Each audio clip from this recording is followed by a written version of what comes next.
오늘 제목은 나의 열망, 나의 열망이라는 제목으로 말씀을 같이 생각해 보도록 하겠습니다. 어떤 사람이 길거리에서 호두 과자를 사서 먹었어요. 근데 그 안에 호두가 하나도 들어있지 않는 겁니다. 열 받겠습니까? 안 받겠습니까? 열 받죠. 그래서 이 사람이 주인에게 따졌습니다. 아니, 호두 과자인데 어떻게 호두가 하나도 없는 겁니까? 그러니까 그 말을 들은 주인이 이렇게 말을 했다고 합니다. 붕어빵에 붕어가 들어있는 거 봤소.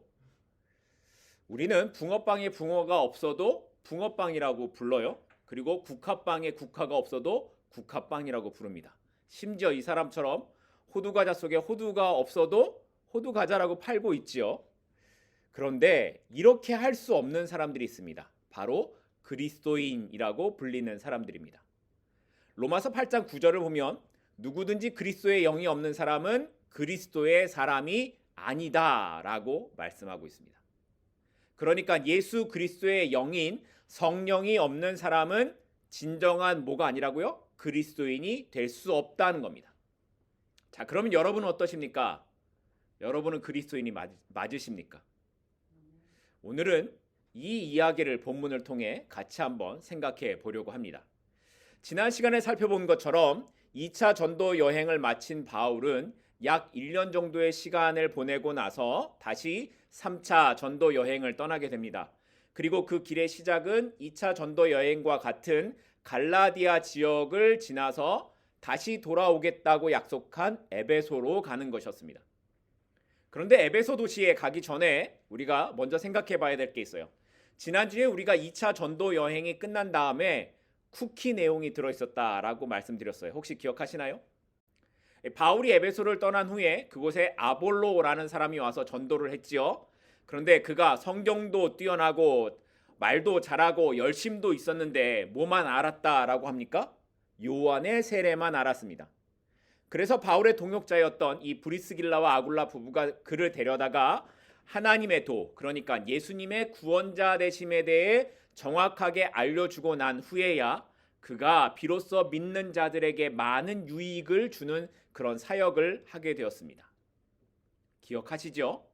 자, 이 배경을 여러분 기억하시고 이제 오늘 본문을 보도록 하겠습니다. 오늘 본문 1절입니다. 아볼로가 고린도에 있을 때에 바울이 윗지방으로 다녀 에베소에 와서 어떤 제자들을 만났다라는 거예요. 앞에서 말씀드렸던 것처럼 아볼로가 에베소에서 아굴라 부부를 만나고 복음을 다시 알게 된 다음에 그가 어느 지역으로 갔습니까? 혹시 기억하시나요? 고린도 지역으로 갔습니다. 자, 고린도로 아볼로가 떠난 다음에 그 후에 이제 바울이 에베소에 오게 된 거예요. 그런데 바울이 에베소에 와서 오늘 말씀을 보니까 어떤 제자들을 만났다라고 기록을 합니다. 어떤 제자들. 여러분 좀 이 단어에서 어떤 좀 이상하다는 느낌을 갖지 않으십니까?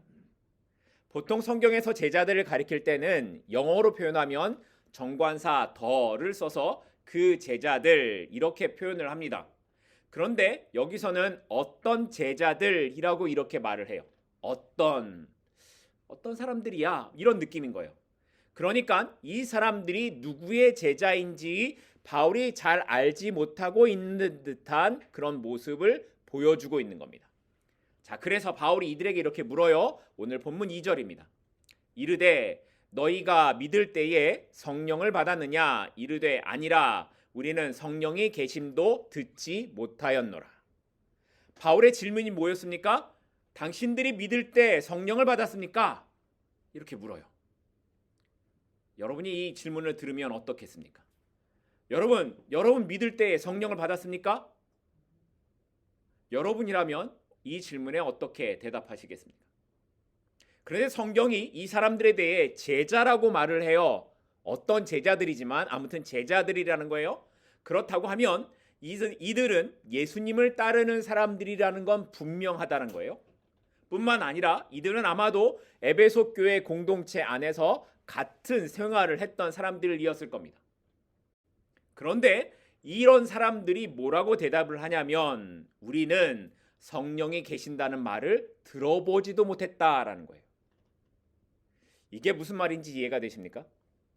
교회에 나와서 신앙생활을 하는데 예수님을 따른다고 하는데 성령이 계신다는 말은 들어보지도 못했다라는 거예요. 그래서 바울이 뭐라고 말하냐면 그렇다면 너희는 무슨 세례를 받았니? 이렇게 물어요. 그러자 그들의 대답이 우리는 요한의 세례를 받았다라고 말을 합니다. 자, 그러면 여기서 이들이 대답한 요한의 세례는 어떤 걸까요? 여기서 말하는 요한은 예수님보다 앞서서 사람들에게 회개하라고 천국이 가까이 왔다고 외쳤던 그 세례 요한을 말합니다. 그 당시에 로마의 통치를 받고 있었던 유대인들은 이미 형식적인 율법만 지키고 대부분 자신의 삶의 문제에만 관심을 두고 살아가고 있었어요. 마치 오늘날 우리처럼 그런 거죠. 자기 살 길만 찾고 있었던 겁니다. 그런데 그때에 요한이 광야에서 외칩니다. 회개하라, 천국이 가까이 왔다. 하나님의 나라가 가까이 왔으니 이제 너희의 죄에 대해 하나님께 용서를 구하고 회개해야 된다라는 내용이었습니다. 그런데 이 소리를 듣고 많은 유대인들이 도전을 받게 되고요. 그래서 요한에게 가서 세례를 받는 일들이 일어났습니다. 그때 세례 요한을 따르는 사람들이 얼마나 그런데 많았는지 그 당시에 그 지역을 다스렸던 헤롯 왕조차도 요한을 함부로 죽이지 못할 정도였고요. 종교 지도자들도 세례 요한을 어떻게 할 수 없을 정도였습니다. 그렇게 많은 사람들이 세례 요한에게 와서 세례를 받았는데 그런데 요한은 예수님의 죽으심과 부활을 보지 못했습니다. 그 전에 죽었죠. 예수님의 죽으심과 부활을 통해 성취된 이 하나님의 계획과 복음의 완성을 요한은 보지 못하고 죽었어요. 그런데 그렇게 그가 죽은 후에 그를 통해서 하나님의 계획을 들었던 많은 사람들이 흩어져서 이제 예수님을 전하게 돼요. 그들 역시 하지만 예수님의 구원 계획이 완성이 어떤 것인지 알지 못하기 때문에 그들이 전했던 복음은 대부분 예수님의 사역 초기 내용들 뿐이었습니다. 그리고 그런 사람들 중에 실력자로 등장한 사람이 있었어요. 그가 누구예요? 아볼로입니다. 알렉산드리아 출신의 아볼로가 에베소에 와서 세례 요한의 제자들의 한 사람으로 예수님에 관해 말씀을 전했고 그랬더니 그때 변화된 어떤 사람들이 교회 공동체 안에 들어오게 되었던 겁니다. 자, 보세요. 예수님에 대해서 알기도 하고요. 율법도 알고요. 같이 신앙생활을 해요. 예수님을 따른다고 고백도 해요. 또 세례도 받았어요. 그런데 성령이 누구신지를 알지 못해요. 예수님을 구원자로 예수님께서 나의 구세주가 되신다라고 고백하는 그런 삶을 살아가지 못하는 거예요. 그런데 이들만 그랬을까요? 교회를 10년 다니고 20년 다녀도 정말 예수님을 나의 구원자라고 고백하는 삶을 살아가고 있습니까? 오랫동안 교회를 다녔어도 삶의 목표가 이 땅에 속하지 않고 주님 계신 천국에 있다라고 믿고 고백하며 사는 사람들은 그렇게 많지 않은 것 같습니다. 제가 만났던 어떤 분은요, 제자 훈련으로 유명한 교회 아시죠? 그 교회를 오랫동안 다녔어요. 그리고 빠지지 않고 교회를 다니고 어려운 사람을 돕기도 해요. 그런데 자기는 천국이 있는 것 같지 않대요. 제가 그 얘기를 듣고 이게 무슨 소린가 했어요. 근데 그분만 그런 게 아니라 예수를 믿는다고 하지만 천국을 믿지 않는 사람들이 많습니다. 지금의 기독교인들은 성경에 대해 잘 알고 어떻게 사는 것이 그리스도인의 삶인가를 잘 압니다. 그런데 문제는 안다고 믿는 게 아니라는 거예요. 안다고 믿는 게 아닙니다. 감리교를 시작한 존 웨슬리가 1735년에 선교사로 그 당시만 해도 1735년이니까 그 당시만 해도 신대륙이었던 미국 조지아주에 선교 사역을 하기 위해 배를 탔습니다. 그런데 도착하기 얼마 전에 배가 폭풍을 만나게 되고 사람들은 다 죽을 것 같아서 공포에 떨며 이리저리 뛰어다니고 있었습니다. 그런데 그때 배 한 구석에서 차분하게 찬양을 하고 있던 모라비안 형제들을 웨슬리가 봐요. 그리고 충격을 받습니다. 어떻게 저렇게 평온할 수 있을까? 그 후에 모라비안 형제들과 교제를 하던 웨슬리는 오늘 바울이 했던 질문과 같은 그런 비슷한 이야기를 모라비안 형제들에게서 듣게 됩니다. 당신 안에 계신 성령이 당신이 구원받은 사실을 증거하고 있습니까? 하지만 웨슬리는 이 질문에 아무 말도 할 수가 없었다라고 합니다. 이미 웨슬리는 선교사로 살고 있었고요. 예수님도 알고 있었고요. 심지어 자신의 일생을 예수님을 위해 살겠다라고 헌신까지 했었는데, 그런데 죽음을 앞에 둔 순간에 자신은 죽음이 두려워서 모라비안 형제들처럼 평온하게 찬송을 할 수가 없었기 때문이었다라는 겁니다. 그들처럼 자신의 영혼을 하나님께 맡기는 기도를 하지 못했다라고 생각하니 아직 나는 구원의 문제가 해결되지 않았다라는 것을 알았다는 겁니다.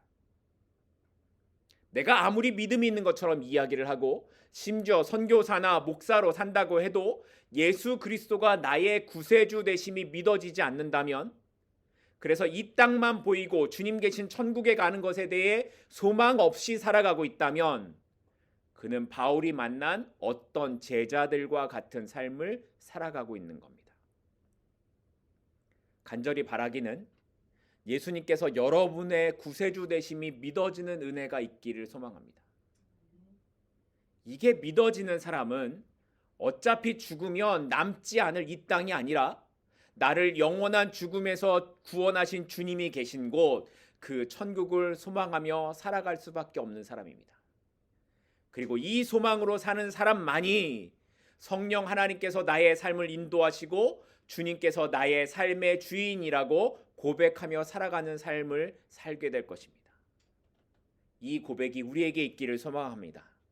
우리 안에 역사하시는 성령의 일하심으로 인해 끊을 수 없는 주의 사랑이 나를 붙잡아 주심을 믿고 그렇게 살아가는 저와 여러분이 되기를 소망합니다. 자, 이렇게 요한의 세례만 알고 있던 사람들은 바울의 말을 듣고 이제 예수의 이름으로 세례를 받게 되죠. 그리고 그 후에 그들에게 일어난 일이 어땠는가를 이렇게 기록합니다. 오늘 본문 6절과 7절입니다.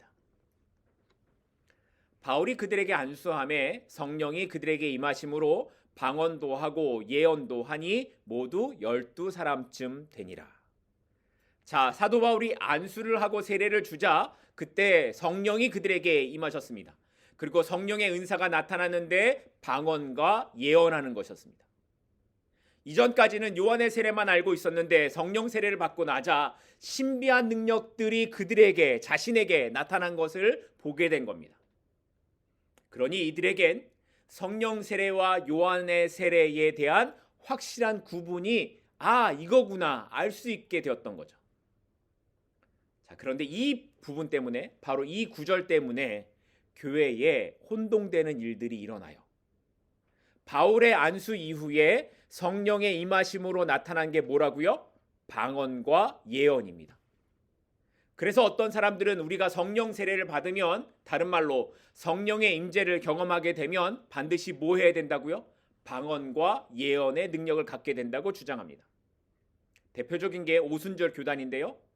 심지어 이 교단에서는 이 방언을 받기 위해 무슨 교육도 합니다.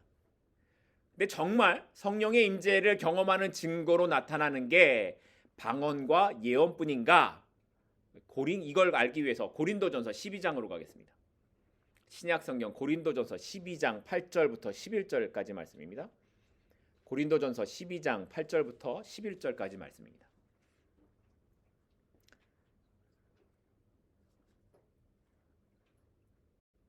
이건 좀 보셔야 되니까 제가 기다릴게요. 찾으시는 동안. 고린도전서 12장 8절부터 11절입니다.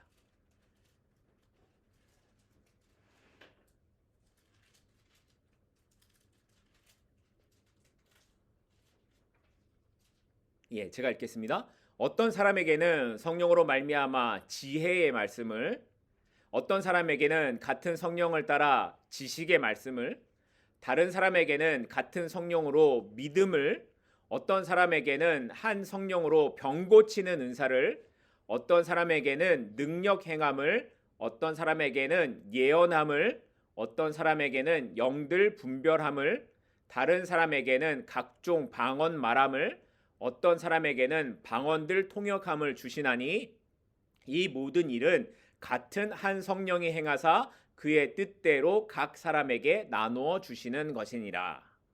자, 여기 보게 되면 성령으로 인해 나타나는 은사들이 쭉 기록되고 있어요. 그게 지혜, 지식, 믿음, 병고침, 능력, 예언, 영분별, 방언, 통역 이런 것들이에요. 제가 손가락을 해보니까 9가지가 나오네요. 그리고 고린도전서에도 나오는 이 예언과 방언은 지금 사도행전에 우리가 살펴봤던 그것과 동일하게 같이 포함되어져 있습니다. 자, 그러면 보세요. 제가 여러분에게 이렇게 질문을 하겠습니다. 자, 여러분들 지금 말한 대로 지혜, 지식, 믿음, 병고침, 능력, 예언, 영분별, 방언, 통역. 자, 여러분들은 이걸 들으시고 성령을 받으셨다고 확신하십니까?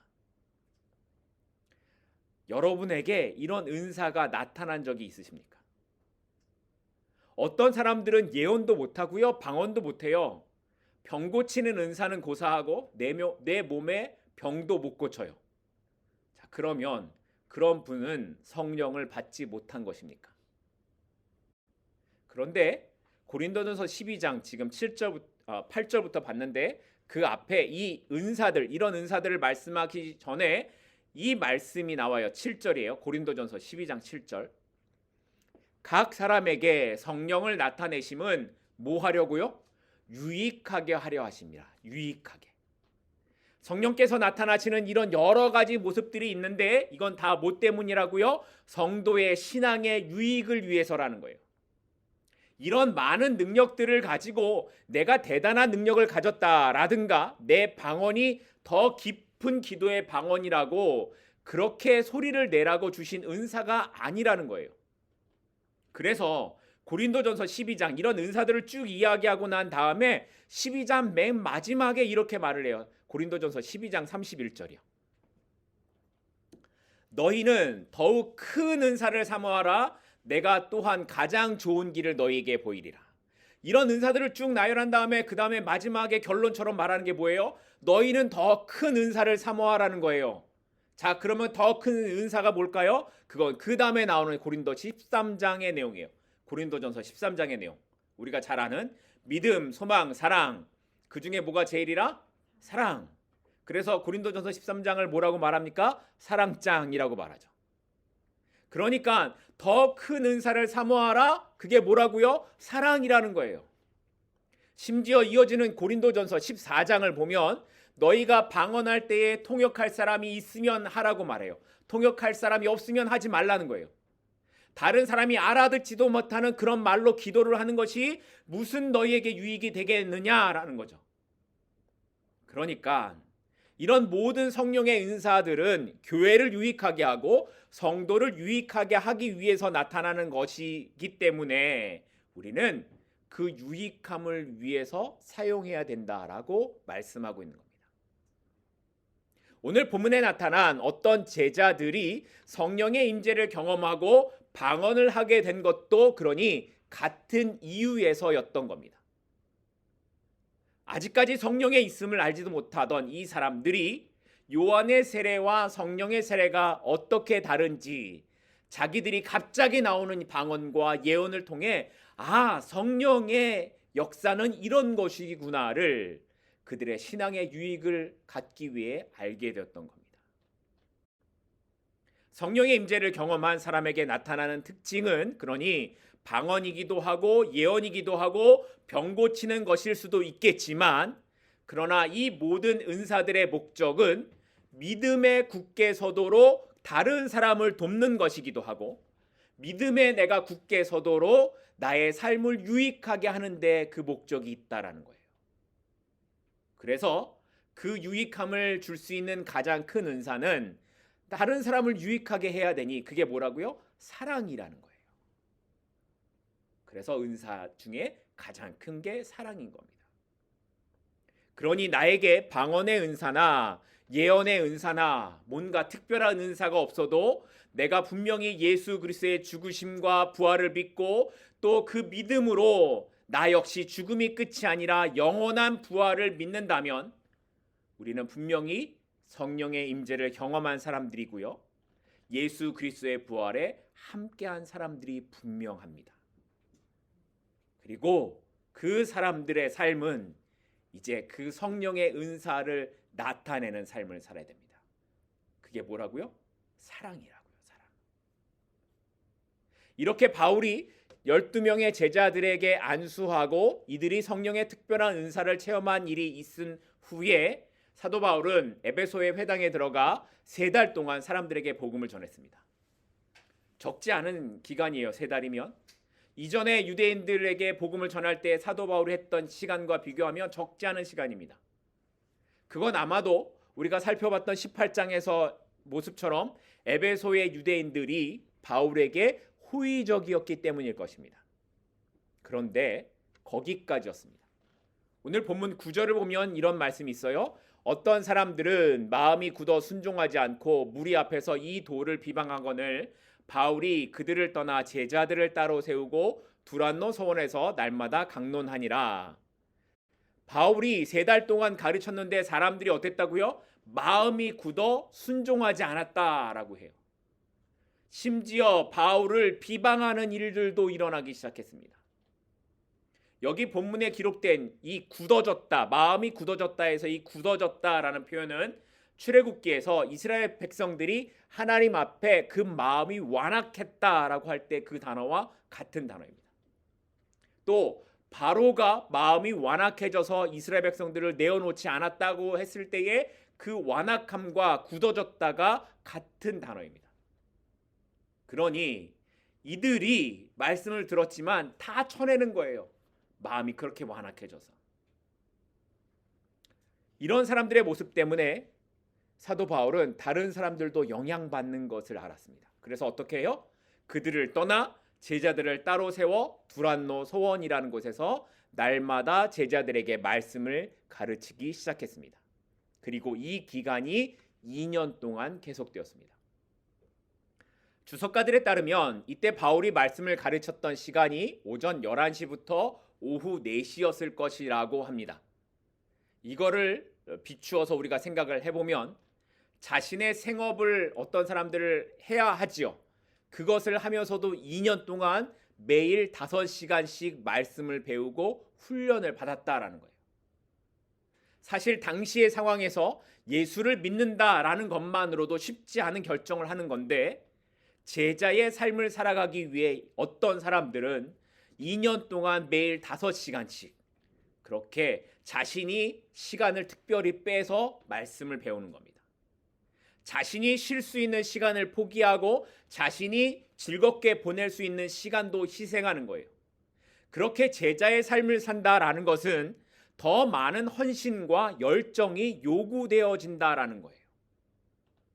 예수님의 제자가 된다는 것은 자기를 부인하고 예수님을 따르는 것이기 때문에 그렇기 때문에 내가 누릴 수 있는 시간이나 여유나 권한이나 이런 것들을 포기하고 그것으로 나를 부인하고 주님을 따르는 것입니다.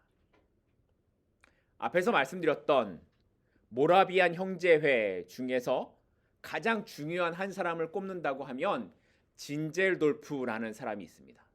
혹시 들어보셨는지 모르겠지만 진젤돌프입니다. 진젤돌프는 그의 나이가 27살 되던 때에 그러니까 선조로부터 물려받은 재산들이 좀 많았나 봐요. 그래서 그 재산들을 좀 정리를 해서 큰 영토를 샀어요. 그래서 그 영토의 영지가 되었습니다. 그래서 백작 칭호를 받아요. 그런데 그는 그곳에 종교 탄압을 피해 도망온 사람들이 살 수 있는 그런 장소를 만들었습니다. 그리고 그곳에서 모라비안 형제회가 본격적으로 세워지게 되었는데 그는 28살 그 다음에죠. 할머니가 돌아가신 날부터 주님을 위해 전적으로 헌신하기 시작합니다. 그 결과 진젤도프가 죽기까지 한 60살쯤 돼서 죽었다고 하는데요. 그때까지 모라비안 형제회는 226명의 선교사를 파송했다고 합니다. 226명. 뭐 지금 생각하면 뭐 적다고도 생각하기도 하고 많다고도 생각할 수도 있어요. 그런데 이걸 어떻게 기준을 세웠냐면 12명당 1명의 선교사를 파송한다. 이런 기준을 세웠다는 거예요. 12명이 모이면 1명의 선교사가 나오는 거예요. 굉장하죠. 그는 그렇게 선교사를 파송할 뿐만 아니라 자신도 선교를 하다가 추방을 당하기도 하고요. 열병에 걸려서 사경을 헤매기도 합니다. 영주였고 지주였고 백작이었으니 충분히 여유롭게 살 수 있었는데 그는 주님께서 원하시는 삶에 대해 늘 고민을 해요. 그리고 그렇게 살다가 주님 앞으로 가게 되었습니다. 그런데 이 진제돌프가 이렇게 헌신된 제자의 삶을 살게 된 그 계기에 대해 어떤 기록이 하나 있는데요. 그게 뭐냐면 진제돌프가 봤던 한 그림 때문이었다라는 거예요. 그가 19살 때에 졸업 여행을 하다가 뒤셀도르프라는 미술관에 가서 한 그림을 봐요. 그게 뭐냐면 제목이 이 사람을 보라라는 제목의 그림이었다고 해요. 그런데 그 그림 밑에 이런 글이 써 있었어요. 나는 너를 위하여 목숨을 버렸건만 너는 나를 위해 무엇을 하였느냐. 나는 너를 위해 목숨을 버렸건만 너는 나를 위해 무엇을 하였느냐. 그 후에 진젤돌프는 이런 이야기를 합니다. 제가 안 되는 영어를 좀 하겠습니다. I have only one passion and that is Christ. 나에게는 오직 단 하나의 열망만 있습니다. 그건 오직 예수님입니다. 에베소에서 바울이 전하는 복음을 많은 사람들이 들었지만 어떤 사람들은 그 마음을 닫아버렸고 어떤 사람들은 비방하기도 했습니다. 하지만 2년 동안 말씀을 배우는 일에 헌신했던 제자들이 있었고요.